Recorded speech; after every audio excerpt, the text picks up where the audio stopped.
Hola, buenos días. Bienvenidos a una nueva clase de arquitectura de computadores. Ya estamos en las últimas, queda esta clase y dos más de la próxima semana. Seguramente de materia va a quedar esta y la del próximo martes, así que ya estamos casi cerrando lo que es bueno y malo, pero así es, ¿ya? Hoy día vamos a terminar la parte de paralelismo avanzado, ¿ya? Vamos a repasar brevemente esto del paralelismo SIST, que habíamos comenzado la clase pasada. Lo vamos a repasar nomás muy por encima. Y luego nos vamos a sumergir en el MIMD y después en el SIMD, ¿ya? Que ahí les voy a ir explicando bien en detalle qué es, dónde y cómo se aplica, etcétera. Bueno, y con eso cerramos la parte de paralelismo avanzado. Para la clase del martes tengo que decidir bien lo que les voy a pasar. De nuevo, eso no entra en la tarea. Como les mencioné en la clase pasada, la materia para la tarea ya está toda pasada. De hecho, fue lo último que vimos el martes.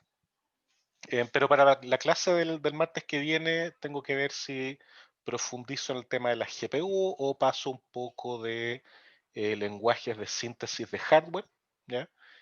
Ahí tengo que definirlo. Algo de GPU vamos a ver hoy día. Entonces yo creo que voy a ir por lo de síntesis de hardware, pero voy a verlo y les voy a avisar y subiré la materia correspondiente. ¿Ok? Ya, entonces, continuemos con esto, repasemos y de ahí avancemos a lo nuevo. Em, lo primero que vimos, o lo casi primero que vimos la clase pasada, era esta taxonomía de Flynn, ¿ya? Donde el señor Flynn dividió, trató de dar un orden ya más o menos lógico a los distintos tipos de paralelismo a los que uno podía acceder, viéndolo desde dos ópticas o criterios distintos, por un lado, o ejes, podríamos hablar también. Uno desde el punto de vista de las instrucciones, ¿ya? Que es este que tenemos acá, este eje horizontal, y otro desde el punto de vista de los datos, que es este eje vertical, en donde podemos tener una instrucción o un programa, o múltiples instrucciones, múltiples programas, y en el otro eje un dato o múltiples datos. ¿Ok? Eso, un dato, múltiples datos puede ser un archivo, múltiples archivos, un número, múltiples números, etc. Ahí va a depender de lo que uno esté haciendo. Em, Esta taxonomía es sumamente útil a nivel académico. Cuando uno ya está más en la práctica, las cosas se empiezan a mezclar porque uno termina usando casi que todo. Y hay otro tipo de paralelismo que tiene que ver con los threads. Es que es el que ocupa la GPU, que en realidad es SIMT.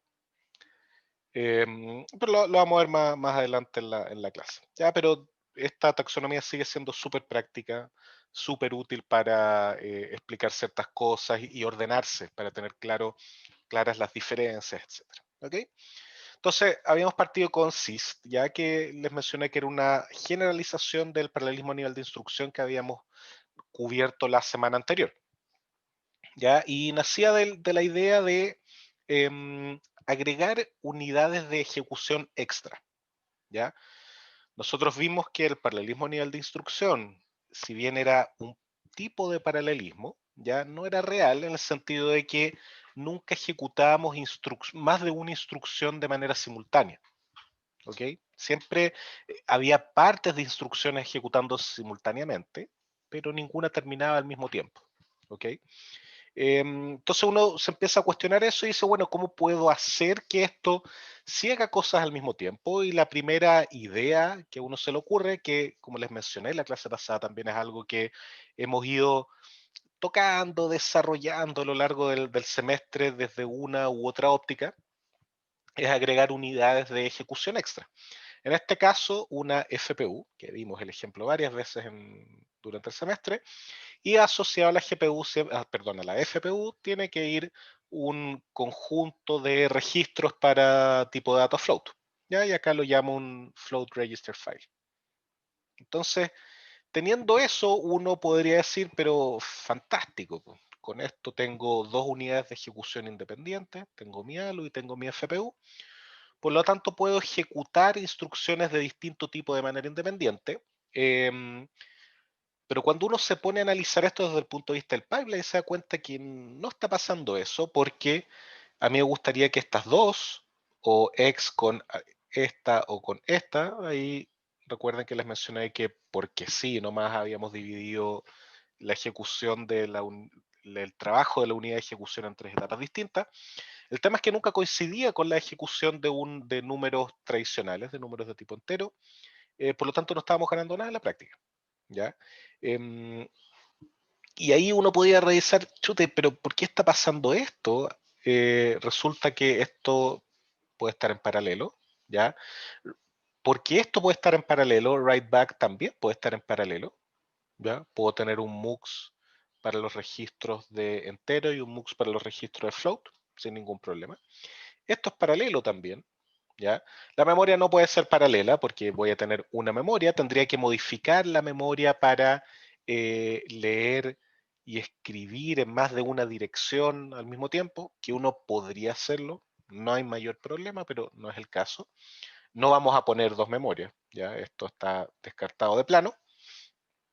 Em, corremos más o menos con lo mismo por acá, ¿ya? Pero el tema esencial era que acá yo no estaba decodificando dos instrucciones al mismo tiempo, ¿ok? Y si pudiera hacerlo, estaría bastante mejor la situación. Entonces, extendemos nuestro computador, ¿ya? Para que la unidad de control pueda recibir dos instrucciones simultáneamente y decodificarlas. Y para que mi memoria para mi unidad de control, bien digo, y para que mi memoria de instrucciones entregue dos instrucciones simultáneamente, ¿ya? Y dado que los programas son secuenciales, esto va a ser program counter y program counter más uno, ¿ya? Por lo tanto no hay problema, ya, o sea, la instrucción que está en program counter es la instrucción que está en program counter más uno, y con eso se arregla todo y tenemos un nuevo pipeline de esta manera, ya en que esto está simultáneo, esto también puede ser simultáneo, ya, y acá, bueno, se separan porque sí, pero si yo no tuviera estas dos y acá tuviera mem, tendría un problema, ¿ya? Pero si tuviera el write back acá no tendría ningún problema. ¿Ya? Así que todo, se podría generar hazards nuevos, hazards estructurales, ¿ya? Pero con este esquema al menos podemos paralizar las cosas. ¿Ok? Em, y uno podría extender esto a múltiples registros, múltiples unidades de ejecución, lo que uno quiera. Pero el concepto clave es que para que esto funcione de manera paralela, necesitamos que el procesador sea del tipo multiple issue, ¿ya? Donde multiple issue indica el issue, indica la cantidad de instrucciones que puede despachar simultáneamente, y podemos ver que pueden ser 2, 4, 8, etcétera, ¿ya? Mientras más complejo el procesador, más complejo de manejar el pipeline, etcétera. ¿Ya? Entonces uno termina teniendo algo por este estilo y luego vimos que para manejar este tipo de situaciones, ¿ya? Existían dos tipos de técnicas, las estáticas y las dinámicas. Las estáticas, ¿ya? Son las que se solucionan o aplican en realidad desde el punto de vista del software, ¿ya? O sea, yo tengo un programa o escrito en mi lenguaje favorito, digamos Python, ¿ya? Luego esto pasa, puede ser por un compilador o puede ser por la máquina virtual, por lo que uno quiera, pero algo que lo traspase a código ejecutable, ¿ya? Esto es súper importante que lo recuerden, es de las cosas más importantes del curso. Un computador no ejecuta el código Python, así los strings, ¿ya? No, ni se les ocurra decirle eso a Cristian Ruz en sistema operativo, ¿ya? Lo que ejecuta un computador es código ejecutable, valga la redundancia, son los opcodes, los unos y ceros asociados a los opcodes que están guardados en la memoria, ¿ya? Por lo tanto, lo que hace un compilador, además de, o lo que podría en realidad, lo que puede hacer un compilador, perdón, más allá de transformar el código de strings a ceros y unos ejecutables, es hacer optimizaciones, ¿ya? Y dentro de las optimizaciones que puede hacer existen estas técnicas estáticas de SIST o de multiple issue, ¿ya? Que me permiten reagrupar las instrucciones de manera de asegurar que éstas se ejecuten de manera consistente en el procesador. ¿Ok? O sea, ahí el computador o la CPU, digamos, no requiere mecanismo extra, ¿ya? Y las técnicas dinámicas son justamente lo contrario, o la otra cara de la moneda en realidad, en que el compilador solo se encarga de compilar, o el ensamblador solo se encarga de ensamblar, y la CPU es la que reordena, asigna, hace esperar a las distintas subunidades, la que hace esperar a instrucciones que no están listas o que requieren otras cosas para estar listas, etcétera. ¿Ok? Por eso se llama dinámica este tipo de ejecución. Diego pregunta en el chat, ¿esos compiladores assembly o compiladores a otro nivel también hacen tareas de ese estilo? Sí, sí, es súper buena la pregunta porque y es algo que no cubrimos en este curso. Escapa un poco, podría cubrirse, pero escapa un poco. Es qué son todos estos esquemas de compilación o de ensamblado intermedio, etcétera. Ya ustedes, lamentablemente, y acá de verdad lo digo con el dolor de mi alma, no tienen un curso de compiladores en la malla, ¿ya? Pueden hinchar a Rus para que dicte, pero no sé si tendrá tiempo. En algún momento lo dictó. Y si, nosotros en mi época, cuando estudié en la escuela, nosotros teníamos arquitectura de computadores, sistemas operativos, ¿ya? Pero junto con eso uno tomaba también compiladores, no necesariamente el mismo semestre, y le daba a uno esta idea completa de cómo están funcionando las cosas por dentro, ¿ya? Además de cómo funciona el compilador, de dónde ubicarlo, ¿ya? Y de qué tareas puede cumplir. ¿Ya? Y además de eso, los distintos tipos de compiladores o ensambladores que hay. ¿Ya? O sea, uno puede tener cosas como la máquina virtual de Java o de otros lenguajes, ¿ya? Donde yo tengo mi código súper, no voy a decir bonito porque no son bonitos, son verbosos, ¿ya? Que son managed, que me controlan todos los errores, etcétera. Y eso se compila a un lenguaje intermedio, ¿ya? Que en el caso de Java es el bytecode, en el caso de .NET es el CIL, si no me equivoco, salvo Common Intermediate Language, salvo que lo hayan cambiado. Y eso después la máquina virtual lo maneja y lo traspasa a, puede ser assembly, ¿ya? O puede ser directamente a código ejecutable, ¿ya? Y dependiendo de la máquina virtual hay algo que se llama el Just-in-Time Compilation, ¿ya? Que es un compilador muy veloz que toma el código en este lenguaje intermedio y lo compila y lo ejecuta en un lenguaje especializado para la arquitectura, ¿ya? Y eso te permitiría ganar ventajas de este tipo, ¿ya?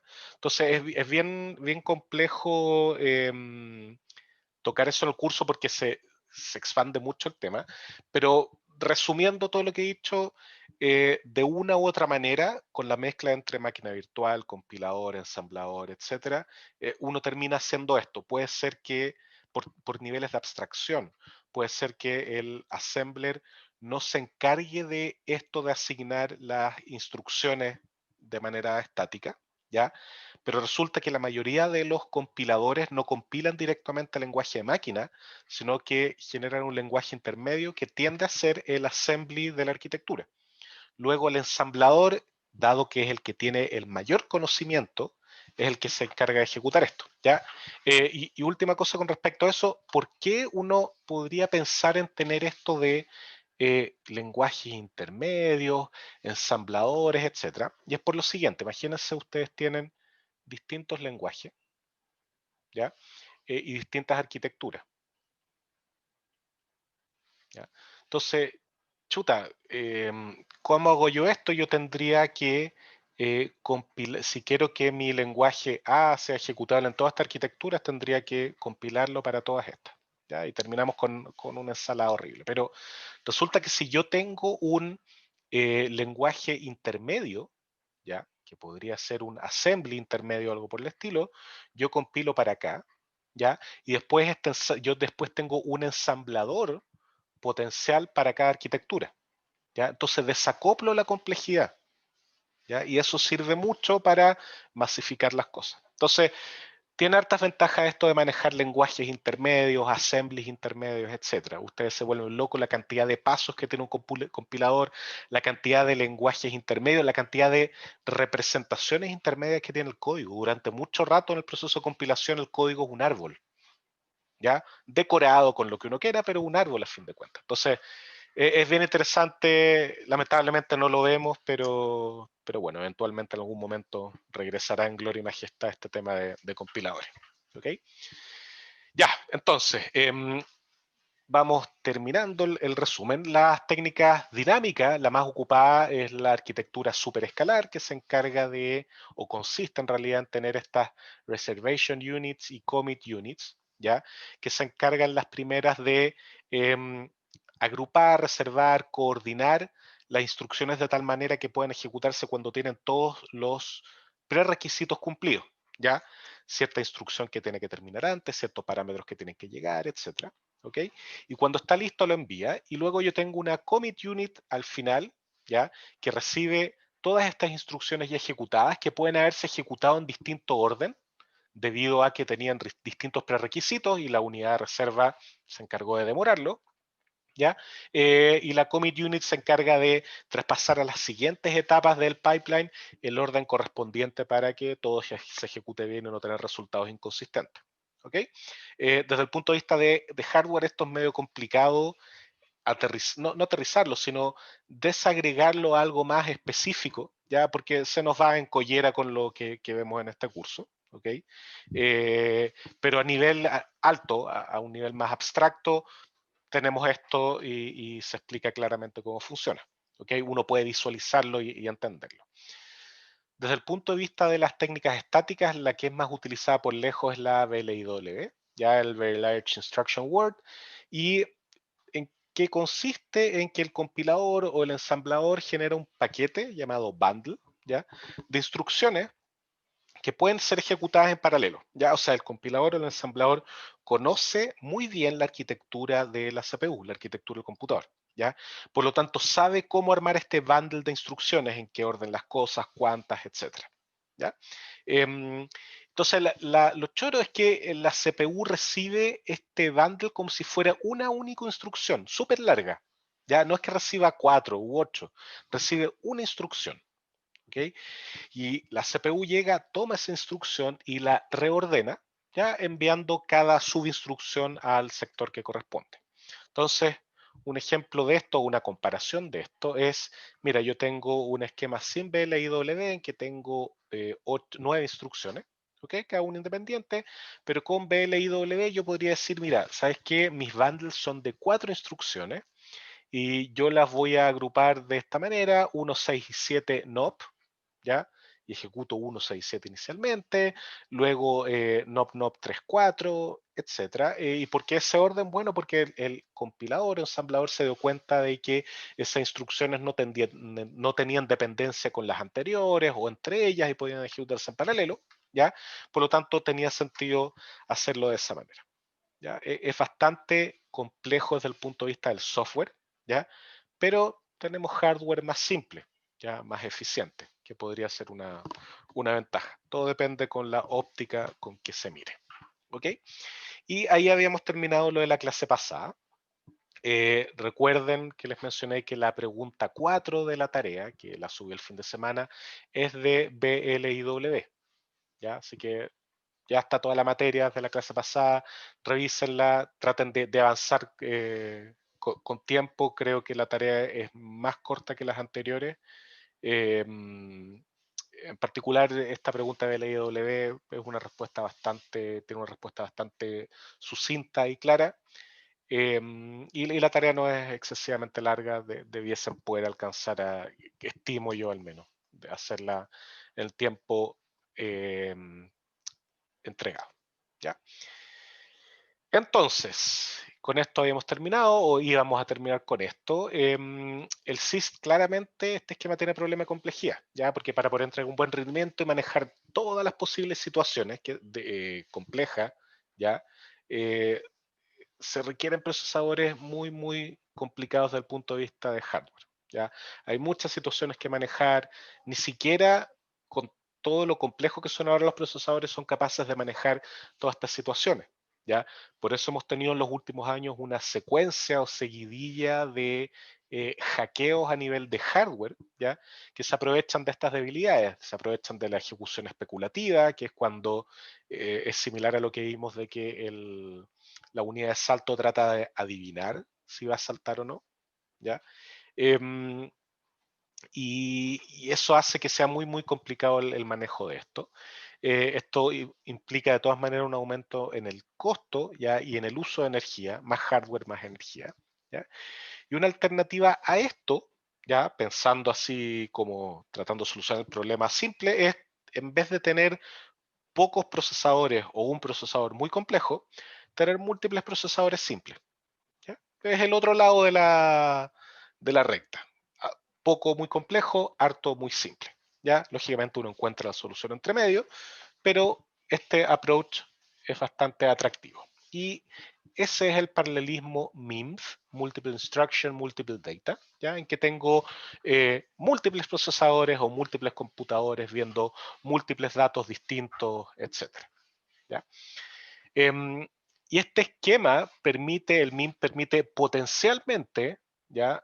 Disminuir la complejidad de los procesadores. Ahora, ¿por qué digo potencialmente? Porque en la práctica uno termina teniendo computadores o sistemas distribuidos del tipo MIMS, pero que internamente igual tienen procesadores que implementan SIST, ¿ya? Uno aprovecha todos los tipos de paralelismos posibles. Entonces, finalmente lo que estamos haciendo es aumentar el poder de cómputo, pero potencialmente uno podría tomar el approach de procesadores más simples, pero muchos y distribuidos. ¿Ok? Entonces, este paralelismo, el MIMS, es ideal para tareas independientes.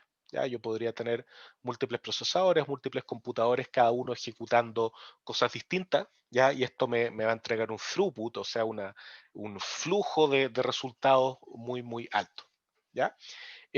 A los sistemas que implementan este tipo de paralelismo se le conoce como sistemas multiprocesador. ¿Ya? Em, no confundir eso con tener múltiples CPU, no, vamos a ver exactamente cómo se le conoce, pero a un nivel abstracto, un computador o un sistema de computación al que implementa paralelismo MIMS es un sistema multiprocesador, ¿ya?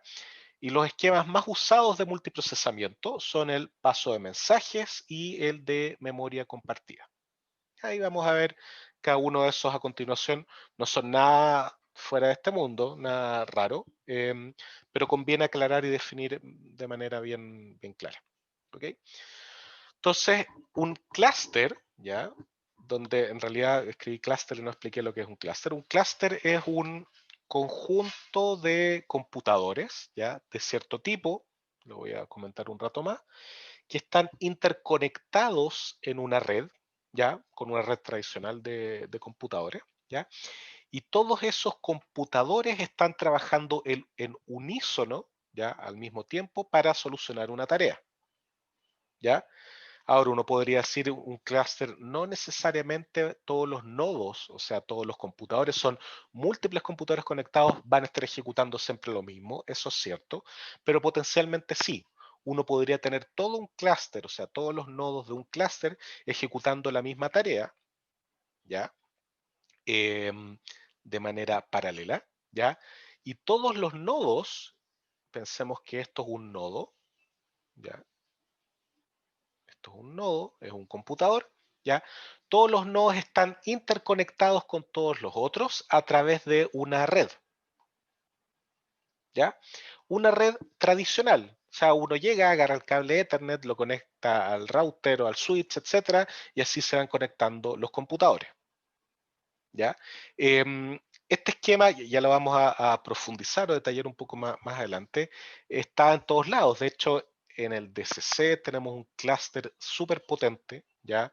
Con hartos servidores, cada uno con harta GPU, para hacer Machine Learning. Ya el grupo de inteligencia artificial en que estoy yo y otros profesores más, ocupamos, nuestros alumnos en realidad, ocupan mucho este clúster, ¿ya?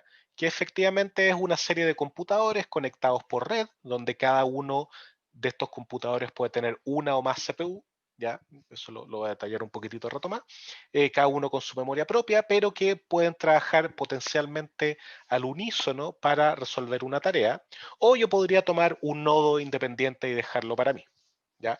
De hecho, va a ser bien interesante que esto también puede ser un multiprocesador, ¿ya? No o sea, de hecho, un nodo puede ser multiprocesador, una CPU puede ser multiprocesador, ¿ya? Y un clúster también puede ser multiprocesador. Ya de hecho es lo que estamos viendo en este momento. Y más aún, una CPU por dentro puede ser además SIST, ¿ya? Entonces, el nivel de agregación de esto es bastante ridículo, el nivel de complejidad, ¿ok? Entonces, bueno, un clúster es un multiprocesador por paso de mensajes. Uno podría ver esto a un nivel más alto aún y ver el clúster como una cajita, ¿ya? En que esa cajita es capaz de procesar cierta carga computacional. Y uno podría llegar más allá y decir, mira, tengo esta otra cajita en otro lado del mundo. Este es el clúster 1 y este es el clúster 2, ¿ya?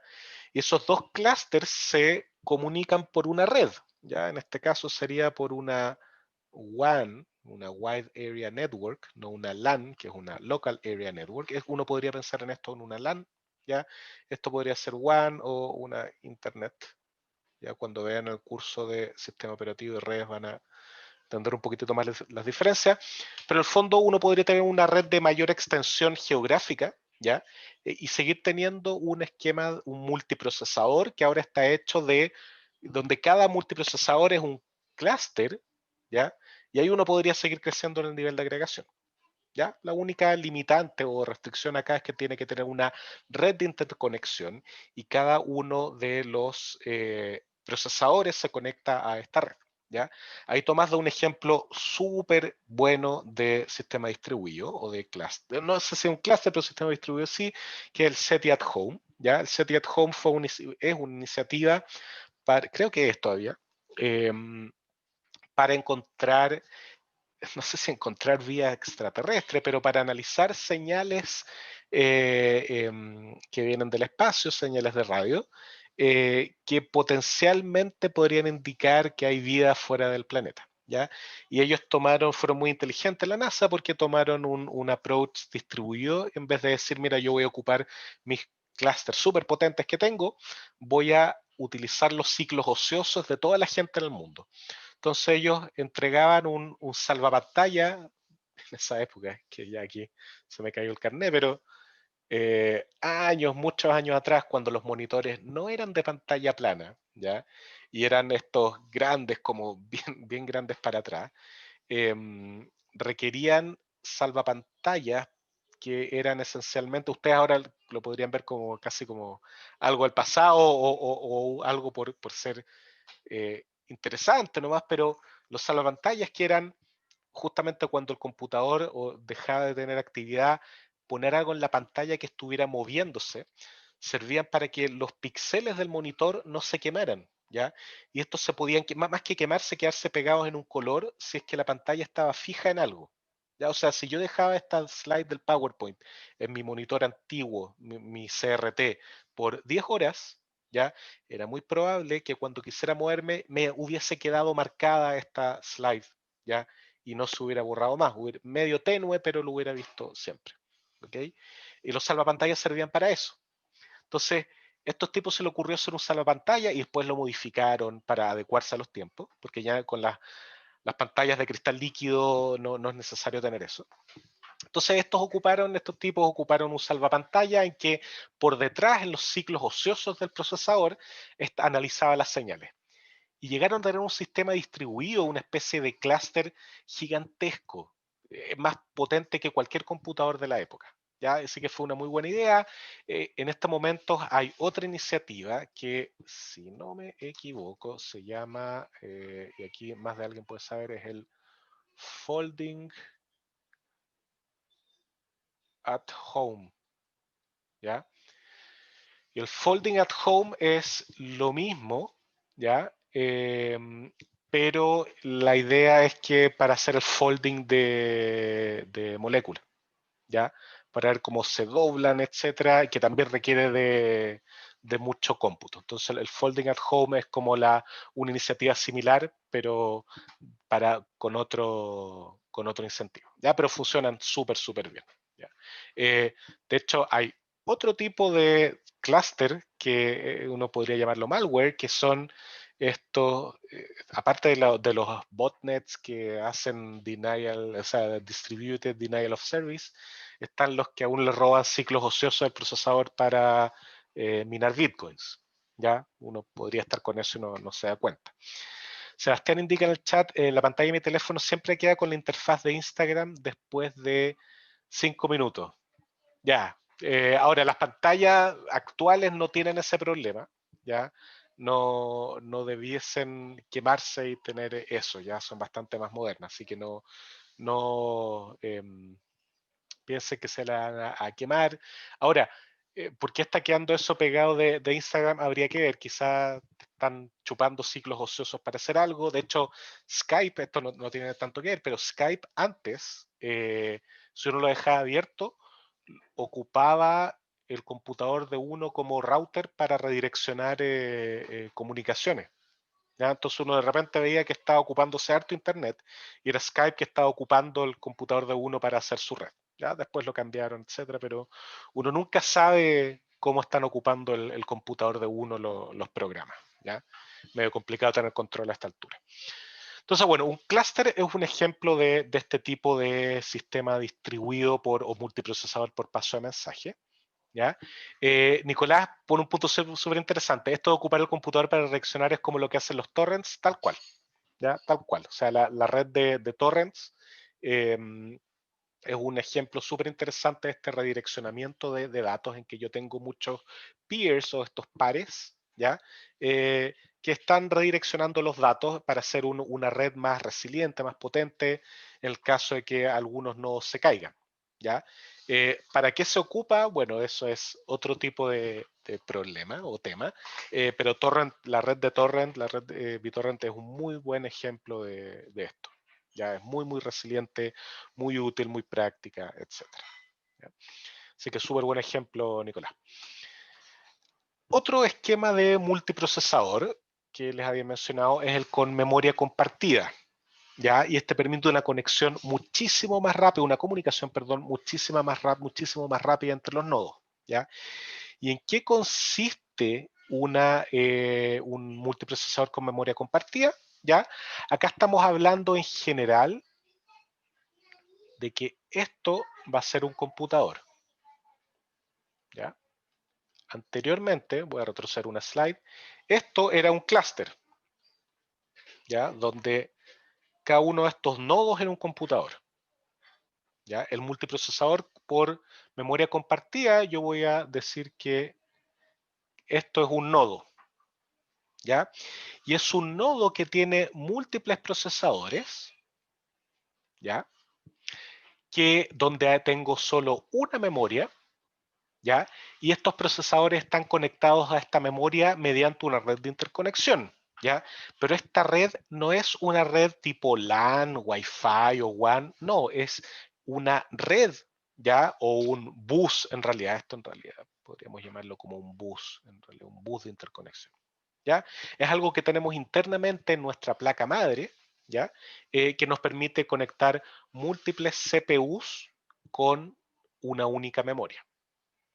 ¿Ya? Entonces no es muy distinto a lo que hemos estado viendo en el computador, en el sentido de que hay un bus que transfiere los datos, ¿ya?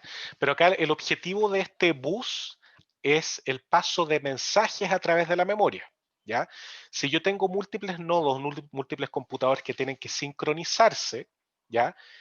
Este esquema de la red me permite hacer el paso de mensajes. O sea, este tipo le dice a este de acá, oye, mira, tenéis que hacer esto, ¿ya? Ah, perfecto, lo hago, te entrego los resultados, ¿ya? Acá esto se hace a través de la memoria. ¿Ya? Oye, mira, yo escribo las órdenes y resultados acá en memoria, otro tipo los lee, etc. ¿Ya? El tema es que esto es mucho más rápido porque como está dentro de un nodo no tengo que salir a una red que es más lenta, ¿ya? Sino que todo lo hago a través de la memoria. Entonces esto es muchísimo más rápido. Y agregar, o sea, ayudando a esta locura del nivel de agregación, cada uno de estas CPU, de estos, ¿ya? Puede ser uno de estos. ¿Ya? Eso no hay problema, ¿ya? Ahora, ¿cuál podría ser un problema de este esquema? ¿Ya? Y acá asociémoslo con las materias que hemos visto para la tarea pasada, no en realidad para esta. ¿Cuál podría ser un problema de este esquema de memoria compartida? ¿ya? ¿Dónde podrían haber problemas en particular de consistencia? Ya ahí todos están apuntando a problemas bastante claros. Tomás dice colisiones al leer escribir, tal cual. Benjamín pisar los datos. Pablo que dice que se use la misma parte de memoria para varios CPU, sí. Y Catalina pone la caché. Exacto. Todos esos son problemas. Ya yo me voy a detener un poco en el problema de la caché porque los otros uno los puede más o menos manejar con los esquemas de memoria virtual y sincronización, etcétera. ¿Ya? No significa que no existan, existen, pero se solucionan desde un punto de vista más software. ¿Ya? Me voy a quedar con el tema de la caché, que es un poquito más hardware. ¿Ya? El tema es que vamos a necesitar mantener la coherencia en la memoria, principalmente en la caché. ¿Ya? ¿Por qué? Porque acá si bien se esconde un poco, cada una de las CPU va a tener una memoria caché, ¿ya? Que es lógico para acelerar el acceso a las cosas, ¿ya? Pero ¿cuál es el problema? Que nosotros vimos que la idea era no llegar a la memoria, siempre quedarse en la caché, siempre modificar cosas acá. Pero si tenemos una memoria compartida, ¿ya? Y yo requiero que se sincronicen las CPU, los procesadores, mediante esta memoria. A mí me gustaría que esto estuviese actualizado siempre para todos, ¿ya? Y eso genera un problema. Vimos en el caso del computador, de un computador simple, que podía ocurrir un problema similar con la caché y el DMA, ¿ya? En que el DMA quería escribir ciertas partes de memoria, leer de ahí, pero habían sido modificadas en la caché y la caché no había actualizado el contenido de la memoria. Acá pasa algo exactamente igual, ¿ya? Solo que es más complejo aún, porque yo voy a tener múltiples CPU, cada una con múltiples caché, o sea, esta CPU puede pensar, a ver, hagamos que en la posición de memoria la 0 hay un 23, ¿ya? Este tipo puede pensar que en esa posición hay un 20 y este un 14, ¿ya? Y los dos están mal, ¿ya? O sea, cada uno está convencido que está bien, pero en realidad los dos están mal, o en realidad uno está bien y todo el otro está mal. Es un problema súper complicado que se ve en un tópico que se llama coherencia de caché. Hay algunos semestres en que hemos visto esa materia en el curso, otros semestres no. Yo decidí este semestre no verlo porque creo que no apunta quizá en el gran esquema de lo que estamos viendo. Creo que es entrar muy en detalle, pero es algo que se necesita manejar para mantener la consistencia de memoria con este esquema de multiprocesamiento. ¿Ya? Voy a contestar una pregunta que se me había quedado, un comentario de Sebastián que dice el average, no, averigüé, dice, y el burn-in también le pasa a las LCD, pero no es permanente, es porque se polariza el cristal líquido. Tal cual, sí, de hecho, a mí me pasó, yo me acuerdo mucho tiempo atrás cuando me compré mi primera pantalla de cristal líquido, después de un tiempo vi con terror como había un píxel en el centro de la pantalla que estaba polarizado o pegado en un color y yo sí, ¿qué hago? Súper complicado. Hasta que me puse a leer y decían, no, si esto, mira, tenéis que poner la pantalla mucho rato en blanco, después en negro para que cambie, o apretarlo suavemente el pixel para que los píxeles de los lados lo ayuden, etcétera. El caso es que en un ratito lo arreglé y no hubo ni un problema. Ya es algo que no es permanente, es distinto a los píxeles quemados que a uno le podrían venir, o píxeles muertos, los dead pixels, que a uno le pueden venir cuando compra un monitor nuevo. Cada vez ocurre menos, pero podría ocurrir. Eso es distinto. ¿Ya? Con el tiempo va ocurriendo, uno va viendo como generalmente en los bordes de la pantalla van saliendo píxeles muertos. Es medio inevitable, pero claro, como dice Sebastián, es un problema distinto y es porque se polariza el cristal líquido, ¿ya? Y se puede solucionar más o menos fácilmente. De hecho, esto no tiene nada que ver, pero hay un problema con la GPU, había antes, que la GPU, filo, esto mejor se los voy a contar más adelante cuando veamos lo de la GPU, no quiero quedarme ahí, pero les voy a contar anécdota que me pasó a mí que no tuvo buen final, ¿ya? Em, entonces, podemos ir un nivel, fíjense el nivel de desagregación que hemos ido. Primero, o agregación, como queramos verlo. Primero teníamos acá, un clúster, ya donde cada nodo tenía su propia memoria, ya, y era una CPU, ya. Y este clúster tenía múltiples nodos, múltiples CPU. Luego nos metimos al nivel de nodo y dentro del nodo podemos ver que podemos tener múltiples CPU, ¿ya? Cada una independiente, conectadas a través de esta memoria para el paso de mensaje, pero a través de memoria, ¿ya? O sea, la memoria permite sincronizar. Y nosotros podríamos ir, bueno, eso traía el problema de la caché, pero nosotros podríamos ir un nivel más de profundidad y decir que cada CPU tenga algún tipo de paralelismo del tipo MIMS, no del tipo SIST, ¿ya? Y acá vemos lo que se conoce como los procesadores multiple cores, ¿ya? Donde esto ahora es una CPU, ¿ya? Donde yo tengo un core de una CPU que esencialmente esto es program counter más control unit más registros más ALU, ya ALU, FPU, etcétera. Ya eso, lo que hace los cálculos, ya, y yo tengo muchos de esos, ya, aquí muchísimos para el lado, ya, donde cada uno de esos cores tiene su propio caché L1 muy rápido, ya, y la CPU tiene un único caché o una única caché L2 compartida entre todos, ya. Entonces, uno ve este diagrama y dice, pero exactamente lo mismo que esto, ¿ya? Fíjense, tiene la misma forma, solo que ahora está metido dentro del paquete de una CPU. Por lo tanto, va a sufrir del mismo problema de coherencia de caché, ¿ya? O coherencia de memoria, ¿ya? Por lo tanto, va a ser un cacho. Y sí, sufre ese problema, pero ¿por qué es menos grave acá o mucho menos grave? ¿Alguien me podría indicar? Porque el diagrama es similar, la situación es similar, ¿ya? Pero el problema es menos grave acá que cuando tengo múltiples CPU. ¿Por qué podría ser menos grave?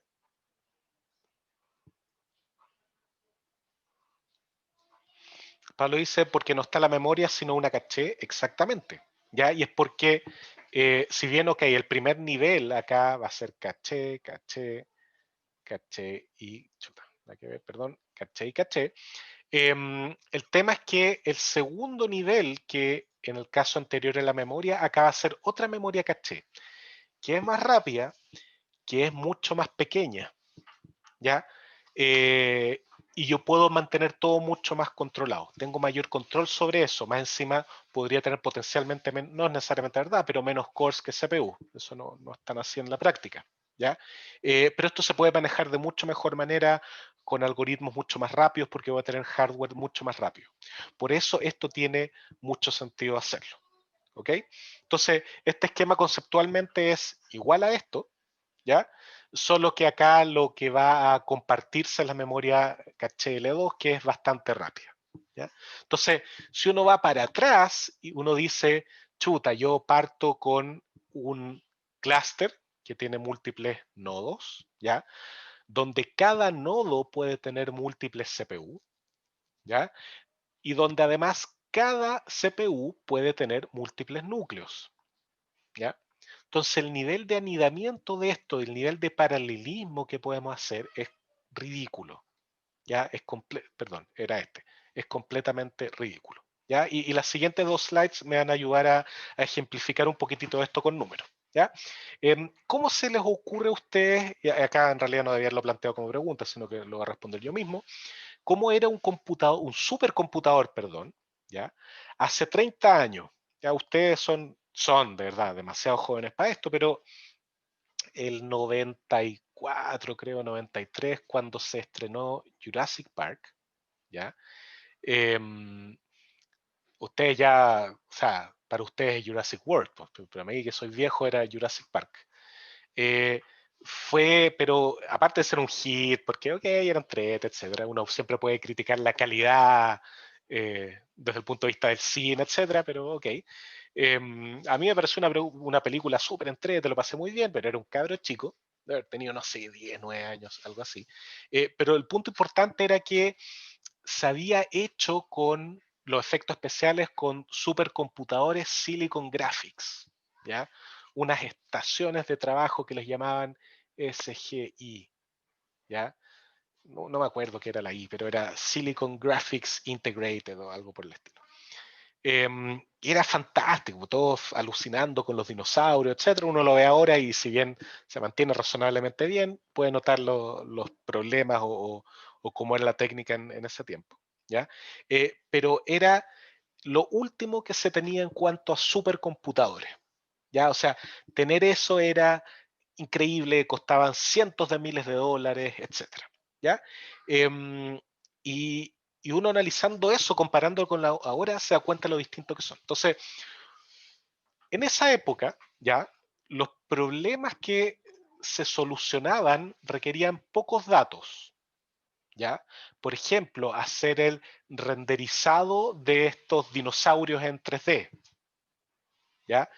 No requería muchos datos, requería harto procesamiento, etcétera, pero no tenía que buscar datos por todos lados, etcétera, ¿ya? Y como no era un problema eso, ya no tenía muchos datos, el almacenamiento y la transferencia de datos no era un problema, ¿ya? Por lo tanto, yo no tenía ningún problema, ninguna dificultad, no me afectaba en nada en que mi procesamiento fuese más bien monolítico, fuese centralizado. O sea, todo lo voy a hacer en este computador puntual que tengo en mi escritorio, ¿ya? Asimismo, yo, debido a eso, también requería poca CPU, ya requería CPU súper potentes, ya, pero requería pocas, ya, porque no tenía tanto trabajo paralelo. La paralización dependía principalmente del tipo de carga que yo iba a tener, ¿ok? Em, y el tema es que si yo requería procesamiento paralelo era a costa de hardware especializado, y si algo es especializado, esto con signo de exclamación, es caro, ¿ya? Pero ok, se justificaba porque yo requería un alto throughput, una gran cantidad de resultados en poco tiempo, ¿ya? Entonces, un ejemplo de un computador, un supercomputador de hace 30 años atrás, ¿ya? Jurassic Park es más nuevo que esto, pero un muy buen ejemplo es el Cray 2, ¿ya? Que fue lanzado en el 85, que fue el supercomputador más rápido hasta el 90, ¿ya? Que no es como dice Pablo el tamaño de una casa, eso es para más atrás cuando vimos la materia de cómo fueron evolucionando los computadores, pero era bastante grande, es un ropero bien grande, o varios roperos bien grandes, ¿ya? O sea, ocupa tranquilamente el espacio de casi una pieza, ¿ya? O completamente una pieza chica, ¿ok? Y tenía un throughput máximo de 1.9 gigaflops, ¿ya? ¿Qué es un flops? Justo ahí me adelanté la pregunta de Benjamín. Flops son floating point operations. Un flop es una operación de punto flotante por segundo. ¿Ya? Uno a veces le pone acá un /s o esta S es los segundos, da lo mismo. ¿Ya? Entonces, un giga es, o sea, un gigaflop es un giga operación de punto flotante por segundo. ¿Ya? Un giga son 1.000 millones, o sea, son 1.000 millones, 1.9 mil millones de operaciones de punto flotante por segundo. ¿Ya? Entonces, uno, sin ver la slide que viene a continuación, uno dice, ah, chuta, qué potente. ¿Ya? O sea, mira, 1.9 mil millones de operaciones de punto flotante por segundo.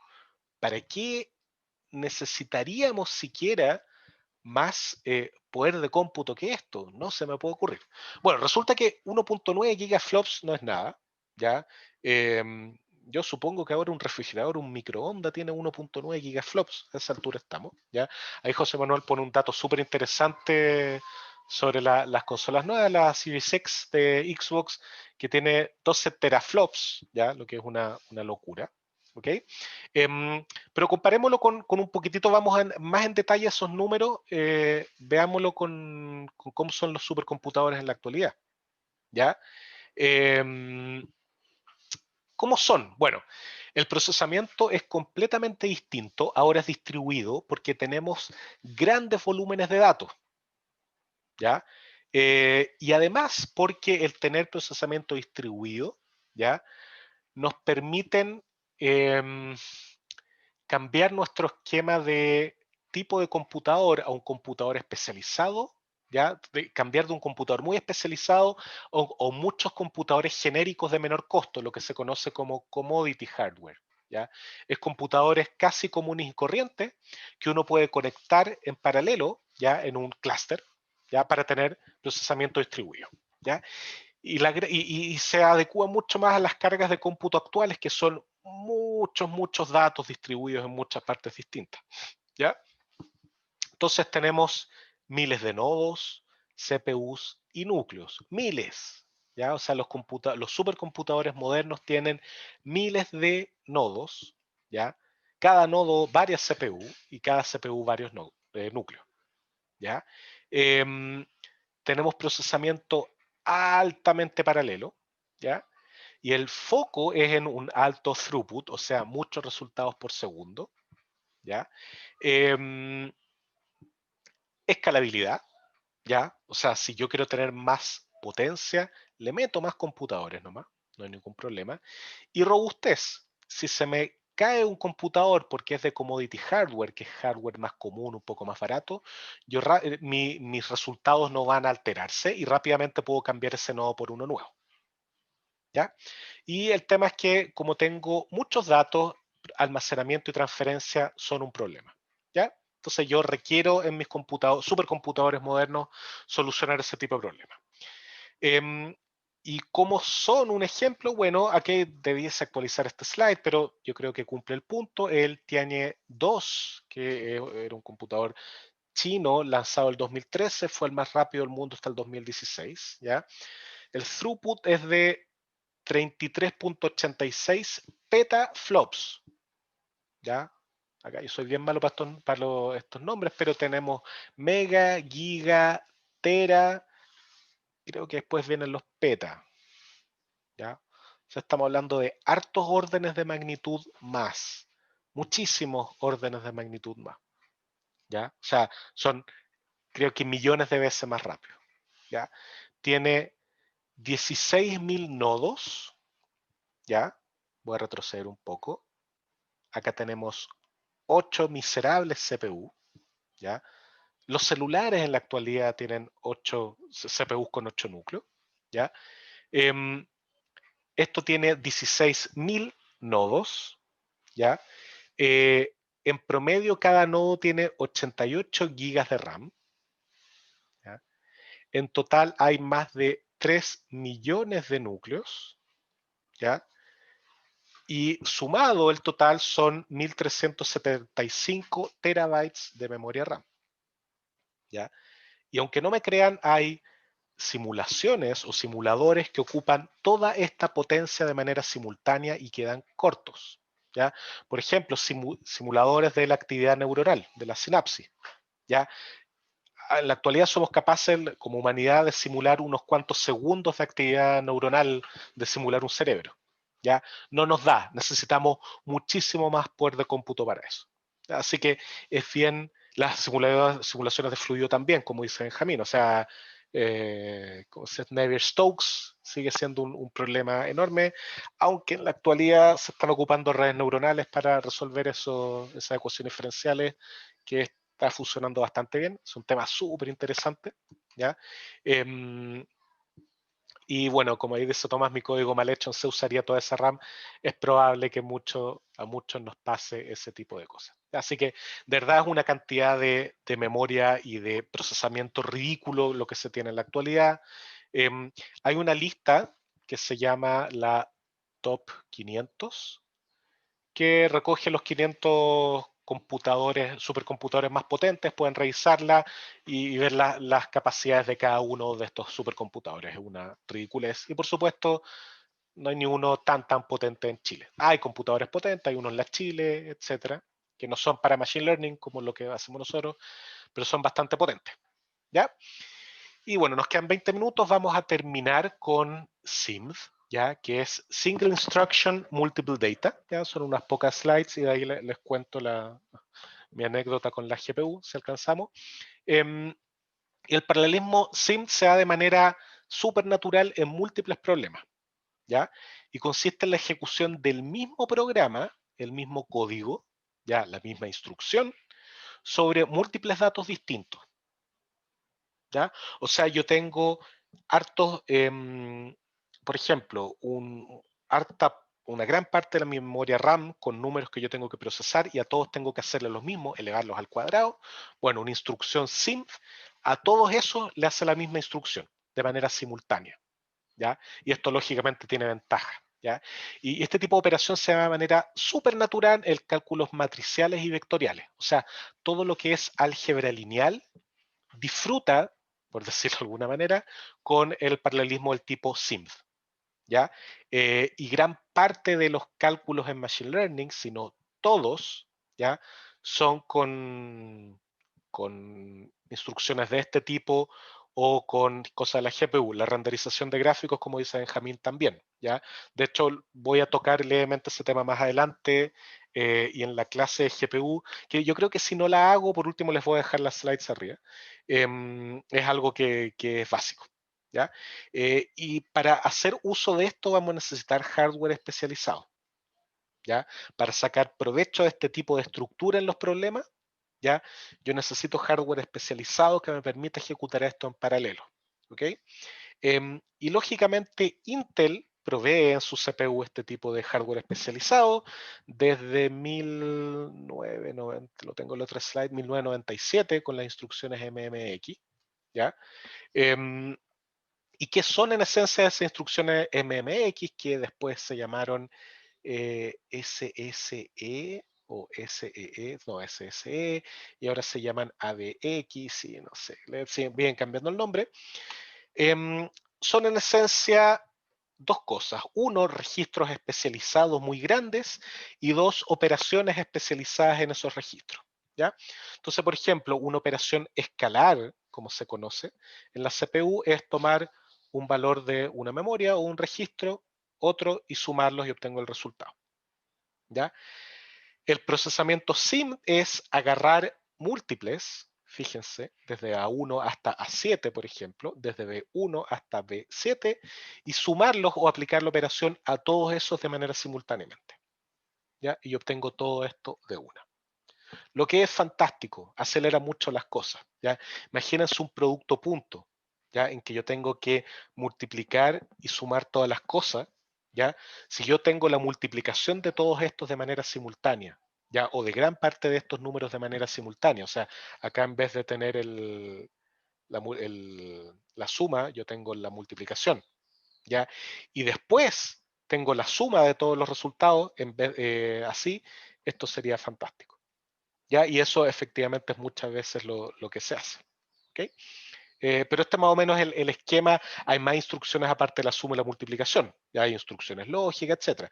Cada una de las cosas que uno se le ocurriría como práctico hacer en paralelo, pero instrucciones puntuales y muchas al mismo tiempo. ¿Ya? Y la misma instrucción, eso es importante. ¿Ya? Fueron introducidas en los procesadores de uso común el 97 por Intel con las instrucciones MMX. Cada generación agrega nuevas, MMX, SS, ABX. También requieren agregar registros de gran tamaño. Por ejemplo, las ABX2, que creo que son las actuales, quizás estoy equivocado, tienen registros de 512 bits. ¿Ya? Y si yo tengo registros de 512 bits, podría sumar o multiplicar 16 floats de 32 bits en paralelo. ¿Ya? O sea, podría ser mi procesamiento de un arreglo de floats 16 veces más rápido, ¿ya? Lo que es bastante impresionante, ¿ya? Por eso aquí adelantándome un poco, las GPU de repente son 100 o 1000 veces más rápida que una CPU en una tarea en particular, ¿ya? Porque se aprovechan de algo parecido a esto para hacer las cosas más rápido, ¿ok? Entonces, el paralelismo SIMD implementado en la CPU son esencialmente registros de gran tamaño subdivididos en registros más pequeñitos, ya, pero eso es variable. Yo podría tener en vez de 16, podría tener acá 8 doubles, floats, cada uno 64 bits.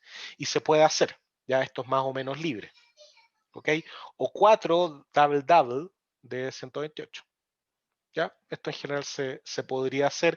Generalmente está el soporte para float y double muchas veces no se, o long double no se ocupa, ¿ya?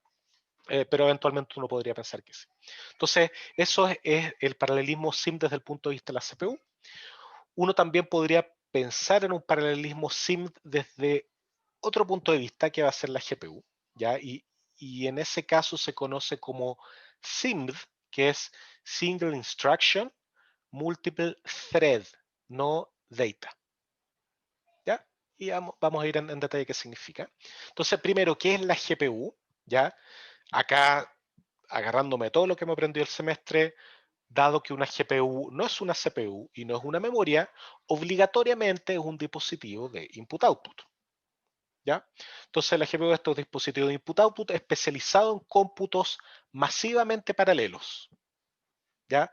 O ridículamente paralelos, embarrassingly parallel, ¿ya? Problemas de ese tipo, como se llaman en inglés, ¿ya?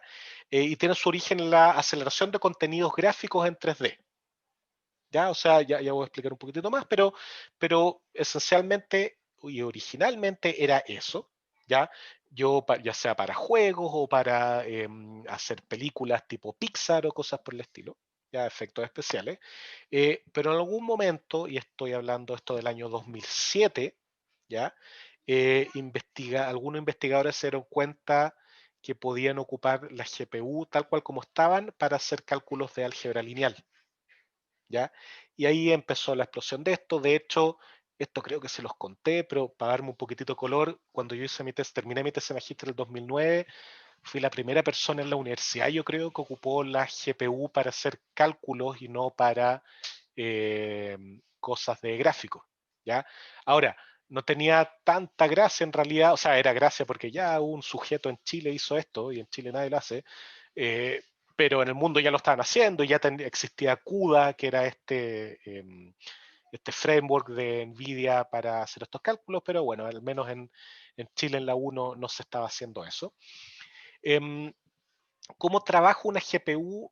En general, la CPU le traspasa el cálculo de ciertos elementos a la GPU, ¿ya? Y mientras la GPU trabaja, la CPU está libre para hacer otra cosa, ¿ya? Entonces yo llego y digo, mira, quiero que mi GPU haga esto, transfiero los datos a la memoria de la GPU, que eso es lento, ¿ya? Y le doy la orden a la GPU, GPU ejecuta esto, ¿ya? Aquí funciona un poquitito distinto a los dispositivos imputados tradicionales en que la GPU puede ejecutar sus propios programas, ¿ya? Entonces la CPU le da la orden de GPU ejecuta este programa que tú tienes guardado en tu memoria y la GPU lo ejecuta, ¿ya? Entonces la CPU le da la orden de ejecutar un programa interno, no le da la orden de qué es lo que tiene que hacer y eso es un poquitito distinto. Pero lo importante es que mientras la GPU trabaja, la CPU está libre para hacer cosas, ¿ya? Por ejemplo, preprocesar los datos que le voy a enviar a continuación a la GPU. Generalmente así se hace, ¿ya? O en el caso de juegos, manejar la inteligencia artificial o el procesamiento de sonido o carga de ciertos elementos, etcétera, ¿ya? Em, Estas GPU se centraban originalmente solo en procesamiento de cada uno de los píxeles, ¿ya? O sea, yo agarraba un píxel, ¿ya? Cada píxel es independiente de otro píxel, ¿ya? Por lo tanto, yo podía procesarlos todos en paralelo, ¿ok? De hecho, en particular, el procesamiento que uno hace en la GPU es desde vértices, pensando en elementos polígonos en el espacio 3D, desde vértices a píxeles, ¿ya? Pero como cada píxel es independiente, yo podría hacer el problema inverso, es decir, este píxel, ¿de dónde saca su información? ¿Ok? Y eso lo podía hacer completamente en paralelo todas las cosas. ¿Ya? O yo podría pensar que cada vértice de un polígono lo voy a trabajar en paralelo. Uno también podría verlo de esa manera. ¿Ok? Pero a diferencia de un computador tradicional, ¿ya? Que la GPU, perdón, solo tenía funciones fijas. ¿Ya? ¿Por qué? Porque solo funcionaban para hacer cálculos de gráficos tridimensionales. ¿Ya? Entonces era todo muy directo. Yo decía, mira, GPU tienes que hacer esto, o sea, ni siquiera tienes que hacer esto. La GPU sabía lo que tenía que hacer. Mira, estos son los datos, procesalos. Y la GPU ejecutaba su pipeline de operaciones fijas, ¿ya? Hacer traducción de 2D a 3D o 3D a 2D, etcétera, una serie de cosas, pintar los vértices, después calcular la iluminación, etcétera. Pero era todo fijo, no había nada programable en la GPU. ¿ya? Yo no podía decirle a la GPU, GPU, no hagas eso de esa manera, hazlo de esta otra manera, ¿ya? Y eso cambió el 2000 algo, no me acuerdo exactamente cuándo, fue con las GeForce, cuando se lanzaron, en que a las GPU se le incluyeron algo que se conoce como los shaders, ¿ya? Que no son otra cosa que programitas pequeños que uno escribe y le dice a la GPU que las ejecute, ¿ya? Y esos shaders pueden hacer lo que uno quiera, ¿ya? Por lo tanto, las GPUs pasaron con el tiempo a ser aceleradores fijos que solo saben hacer una o dos cosas, como una FPU, ¿ya? Pero, si bien digo como una FPU, ¿ya? Que solo sabe procesar números de puntos flotantes. Acá la GPU puede ser programable, ¿ya? Yo meto programas en la GPU y la GPU lo ejecuta. ¿Qué programas? Bueno, lo que yo quiera, álgebra lineal o gráficos 3D, lo que sea. ¿Okay? Eso es un cambio súper interesante que hubo en el tiempo que hace la GPU dispositivos de cómputo general. ¿Okay? Siguen siendo subordinadas a la CPU, pero pueden hacer muchas cosas. Entonces, y aquí ya para ir cerrando las últimas dos diapos, si bien en MIMF, ya, fíjense acá, Single Process, Multiple Data, ya tenemos distintos nombres, pero en MIMF yo tengo múltiples threads independientes, ¿ya? En SIM yo tengo un gran thread con harta amplitud de datos, tengo como un thread bien gordo, ¿ya? Que va a procesar muchos datos. En una GPU, esto podría ser cluster, esto podría ser CPU. En una GPU yo tengo esto que se llama Single Instruction Multiple Thread, en que tengo múltiples threads que están sincronizados. ¿Y qué significa sincronizados? Que tienen el mismo program counter. ¿Ya? O sea, yo tengo cientos de threads, cada uno ejecutando el mismo programa, ¿ya?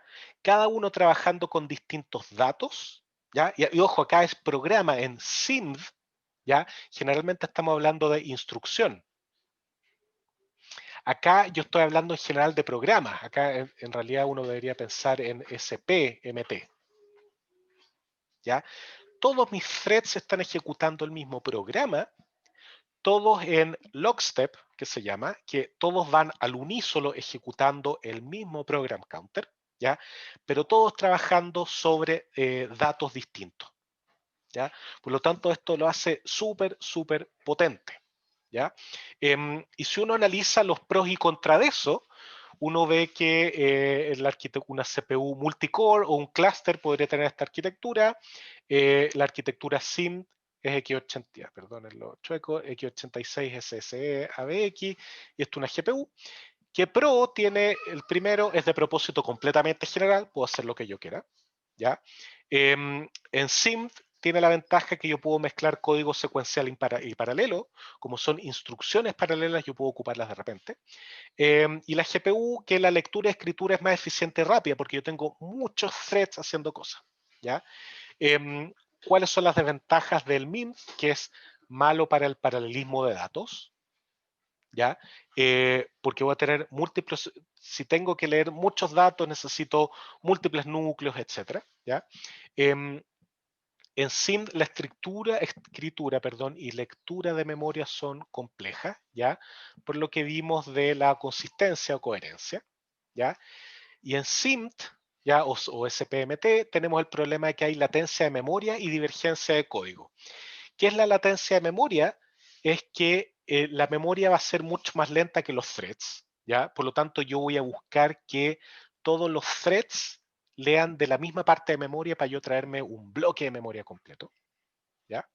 ¿Y qué es esto de la divergencia de código? Es súper simple. Imagínense, este thread de acá tiene un if, ¿ya? Por lo tanto, ejecuta una parte de código. Y este thread de acá tiene el mismo if, pero ejecuta otra parte del código, ¿ya? ¿Cómo solucionamos eso si tenemos el mismo program counter? ¿Ya? Eso se conoce como divergencia de código. Dos threads que tienen el mismo program counter, pero que tienen que ejecutar secciones distintas de su código.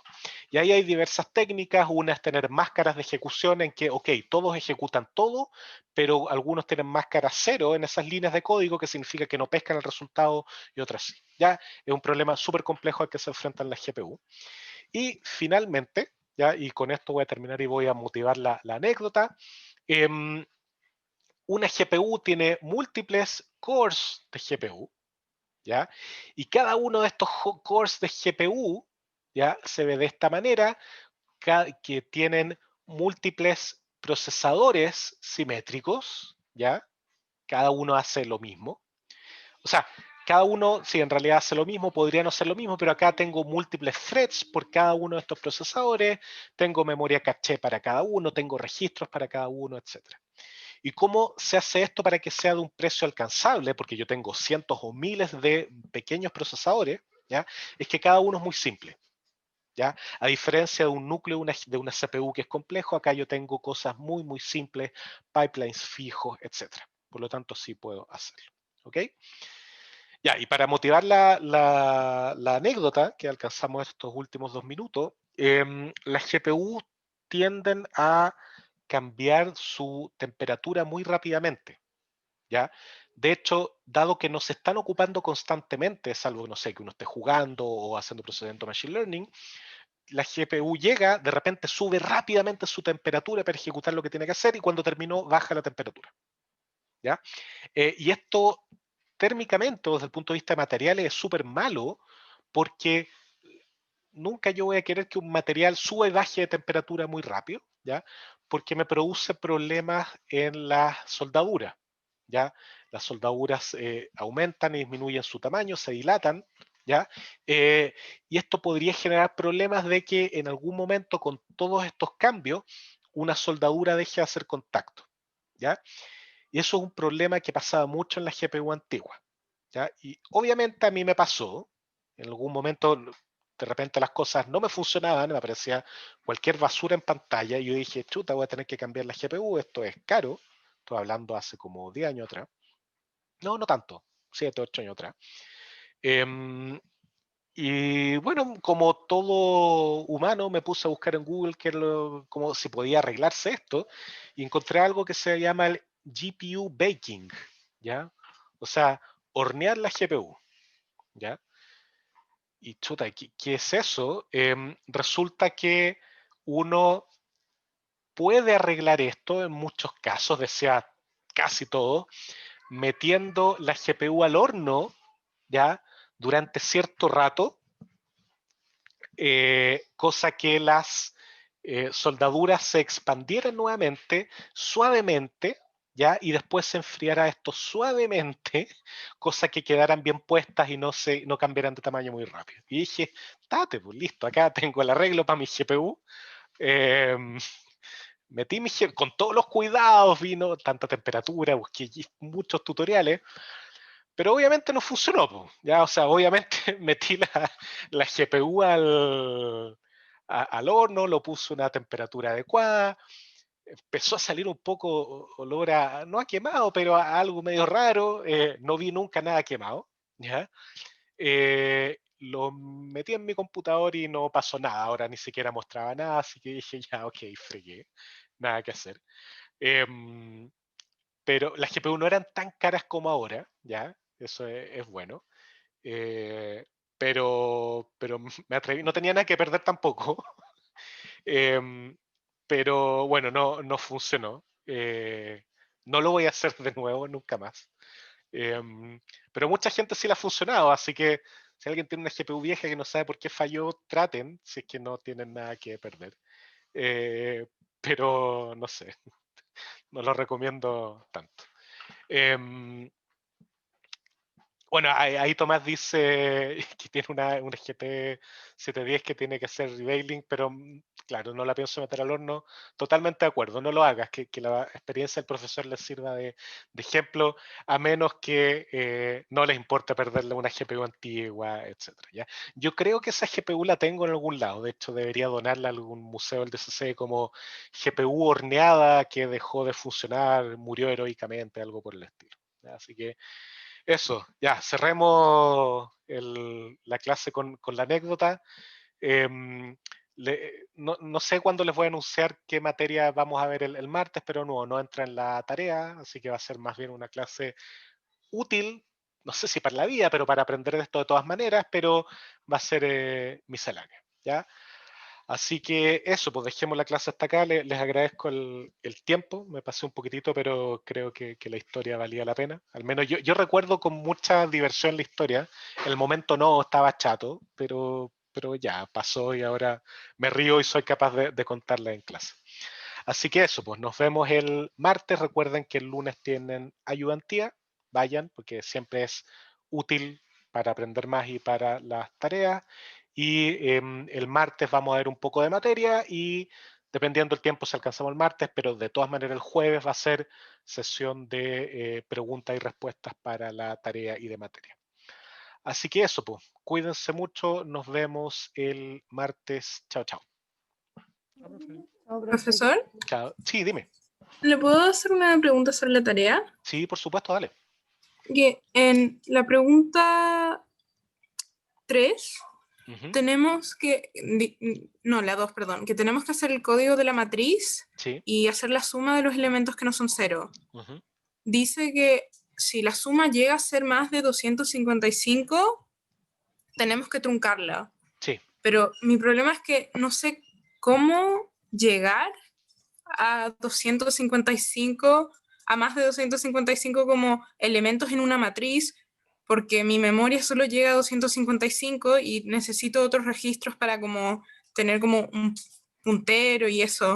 Sí, súper buen punto. Sí, sí, sí. O sea, no debieses tener ese problema. Yo lo puse ahí esencialmente para reforzarles que no tienen que ocupar pensar en números más grandes, ¿ya? No debiese pasar. El tema es que a más de alguno eventualmente le va a pasar porque en vez de contar los números distintos de cero, iban a sumar el valor. ¿Ya? Entonces, para esos casos que iba a haber gente que se iba a equivocar, tampoco quería que se volvieran locos con respecto a si el valor les crecía y cómo lo iban a manejar, etc. ¿Ya? Así que no debiese ocurrirles. Yo estoy completamente de acuerdo contigo. ¿Ya? Así que no te preocupes. Es más bien para reafirmar que solo piensen en números de 8 bits. ¿Ya? Así que no te preocupes por eso. Ok, gracias. De nada. Profe, ¿Alguien más? Catalina, tú tenías sí, una pregunta.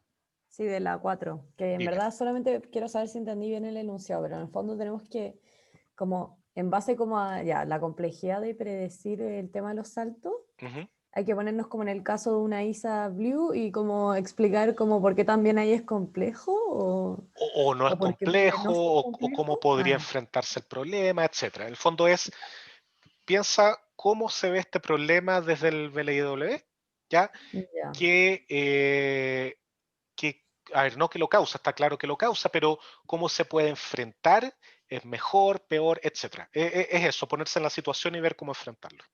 ya, perfecto. Gracias, profe. De Que esté nada, bien. igualmente, muchas gracias.